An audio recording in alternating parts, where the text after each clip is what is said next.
اسی طرح آپ سوچئے ہمارے ہاں آج بھی صورت یہ ہے کہ ذرا سی کوئی مسجد ہو، ایک تو بڑی چھوٹی کوئی مسجد ہو، اس کو چھوڑ دیجئے، ذرا سائزیبل مسجد ہے جہاں اچھے بڑی تعداد میں نمازی آتے ہیں، وہاں ہمیں خطیب علیحدہ چاہیے۔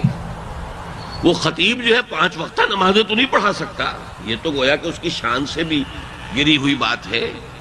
5 وقتہ امام کچھ اور چاہیے، بلکہ وہاں بھی کوئی تقسیم ہو جاتی ہے، فلاں نمازوں کے لیے وہ امام اور فلاں نمازوں کے لیے وہ امام۔ پھر جو خطیب صاحب ہوں گے یا جو امام ہوں گے وہ بچوں کو بھلا پڑھائیں گے؟ بچوں کو پڑھانے کے لیے تو کوئی اور حافظ رکھیے، کوئی اور مولوی رکھیے، بچوں کو وہ پڑھائیں گے۔ یہ کتنی ہم نے حیثیتیں جمع کر دی ہیں ایک مسجد کے اندر۔ اب آپ غور کیجئے کہ ایک ہی شخصیت مبارکہ علیہ الصلوۃ والسلام محمد رسول اللہ مسجد نبوی کے خطیب کون تھے؟ محمد صلی اللہ علیہ وسلم۔ 5 وقتہ امام کون تھے؟ محمد رسول اللہ صلی اللہ علیہ وسلم۔ وہاں معلم کون تھے؟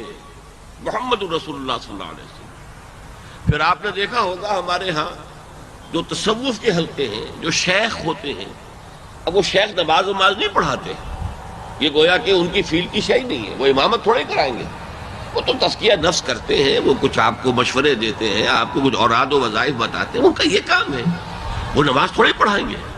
لیکن وہاں مربی بھی وہی ہے محمد رسول اللہ، مزکی بھی وہی ہے محمد رسول اللہ، معلم بھی وہی ہے محمد رسول اللہ، 5 وقتہ امام بھی وہی ہے محمد رسول اللہ، اور خطیب بھی وہی ہے محمد رسول اللہ۔ کتنی حیثیتیں جمع ہیں۔ میرے نزدیک تو آن حضور صلی اللہ علیہ وسلم کی شخصیت خود اپنی جگہ پر ایک بہت بڑا معجزہ ہے۔